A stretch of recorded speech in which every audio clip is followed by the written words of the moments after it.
Many aspiring artists literally grew up dreaming of performing before a huge, roaring crowd. But Andy Griggs didn't come to music until he was 18.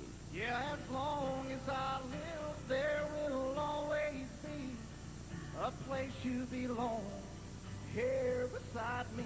He was drawn to his art as a way of healing, and his sound has been forged through the pain of an incredible life experience.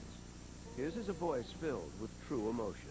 So I promise you now that you won't ever be lonely. There is a unique emotion that he has that I think very few singers in this town have. I think the emotion comes from his past, you know, and from growing so much and losing so much.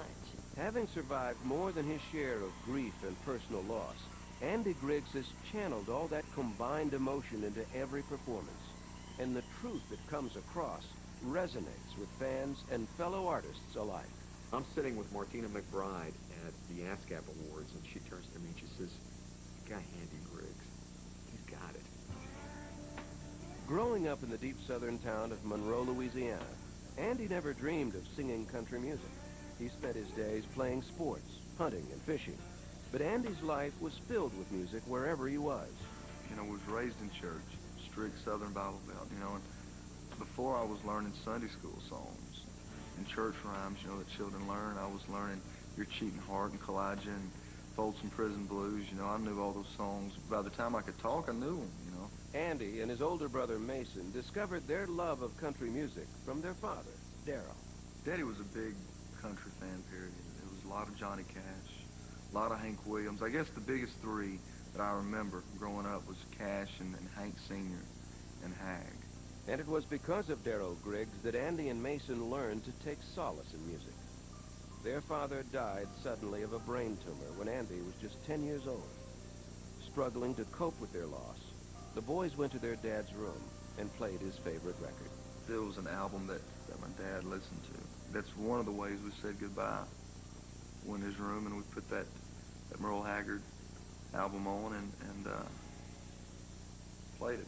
Please look over me while They learned then, I think, you know, to stick together and to let it go through this music. And I guess this is when me and my brother started realizing music was just more than music. Music was art. Music was a safe place. You know, they knew that in some ways that if you know, could sit down and focus, that the music that his dad loved could help take away some of the pain of losing him. Though the brothers had always been close, the death bound Andy and Mason together as never before. The boys clung to one another, using each other to fill the void their father's death created. They were best friends. They were each other's best cheerleader. Andy was the athlete, Mason was the singer. Everything Mason did, there was Andy helping him get everything out of the car, setting him up, you know, you're doing good. And every football game, every baseball game Andy played, there was Mason walking up and down the sideline, you know, writing him a note before the game and leaving it in his truck. Andy and Mason were more than brothers. They were the best of friends. So it was absolutely devastating for Andy when suddenly, at age 21, Mason Griggs died of a heart condition. Only 18, Andy once again found himself grappling with intense grief. He needed something to cope with the second major loss in his life. This time, he turned to his brother's music. I wanted to learn how to play my brother's music, you know, and I felt like, you know, I'll be darned if I let his music die. When Mason passed away, Andy felt led to get out the guitars and kind of pick up where Mason had left off. He literally picked up his guitar. He'd never really played before, and started learning all of his songs just to carry it on, and that's what it got him in it.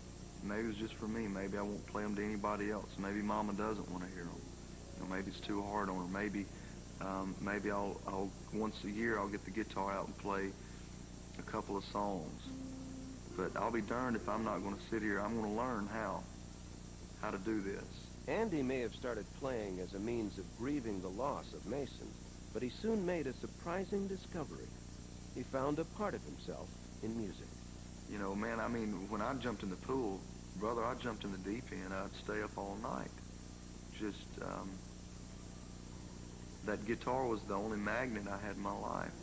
I was so drawn to it. Andy began to pursue music with a passion he had never felt for anything else. He soon found himself playing with Mason's old country gospel group, God's Country. Next thing you know, he's playing with some of his brother's musicians, same guys, and he's starting to play those church things and going out and performing. Andy began slowly working through his grief on stage. Audiences could feel the passion he put into the music. With each new performance, Andy's natural gifts flourished, and the young man transformed into a soulful singer. Eventually, Andy wound up performing with the gospel group, the Sullivans. It was there he met the youngest Sullivan daughter, Stephanie. The date was February the 25th. And I walk in and I'm meeting them, and there she is, and she was playing piano. It was really one of those moments where we both just kind of stopped. We'd never seen each other before, ever. Back home we call it Twitter-pated. I sure did get Twitter-pated. I'm a Christian, and I believe that that God was going to send me someone that was supposed to be my soulmate. And from the time that I saw him, it was almost like something I didn't want to believe, but it was so strong, the connection between us two, that I had to. And a year later, we get married. So I've known her exactly to the day 1 year, because we got married February the 25th of 95. Believing deeply in her new husband's gift, Stephanie encouraged Andy to follow his dreams, even though they both knew the odds were stacked against them. With $1,500 in their pockets, the newlywed couple packed up and made the move to Nashville. The early going was anything but easy. Me and my wife were definitely starving artists when we came to town, just like everybody else. And it's hard. It's really hard, because your story is no different than anyone else's. I was working at a daycare, and he was working at a greenhouse. And we were living at one of those really noisy apartments, where you bang on the wall and you ask them to be quiet.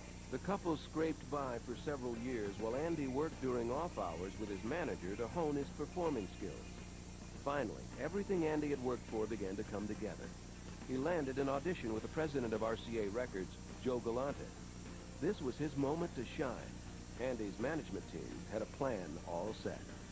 When I had a chance to go into Joe Galante's office, man, they really had been working on me about being politically correct and saying the right things, dressing the right way, fix your hair a certain way. Andy came in, and the three of them came in the door. Andy sat down and, hey, Hoss, how are you? The whole routine there. And he started to sing. And the biggest thing was play this song. It was a great song, but it wasn't me. It wasn't. It was a radio-friendly ballad, and it was real sweet and syrupy.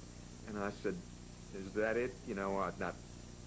Are you over with or whatever? But is this what you want me to hear?" And he said, "Well, I got one more song for you." And then he did "Arms of Cocaine."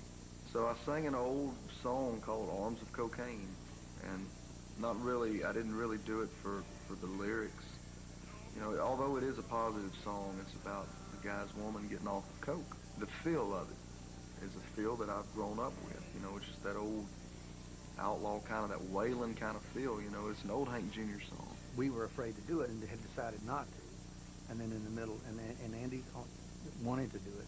If I would have sang another song, I'd have walked out of his office thinking, he still hasn't seen me. And I didn't want there to be any bones about it. If he liked me, I wanted him to know what he was liking. As I've heard later on, everybody was just flabbergasted, and they were just really upset about the fact that he did that. I put my guitar up. He says, okay. And he didn't even tell me he liked it, man. He just stood up and he opened the door and he said, "Thanks for coming in." So we walk out, so was I the unpopular one, in that elevator going down. After years of struggling and hardship, Andy had finally gotten his big break, and it looked like he'd blown it. When CMT Inside Fame continues. I'm sure when he went down the elevator, everybody was going, "Oh my God, cocaine, country music, what are you doing?"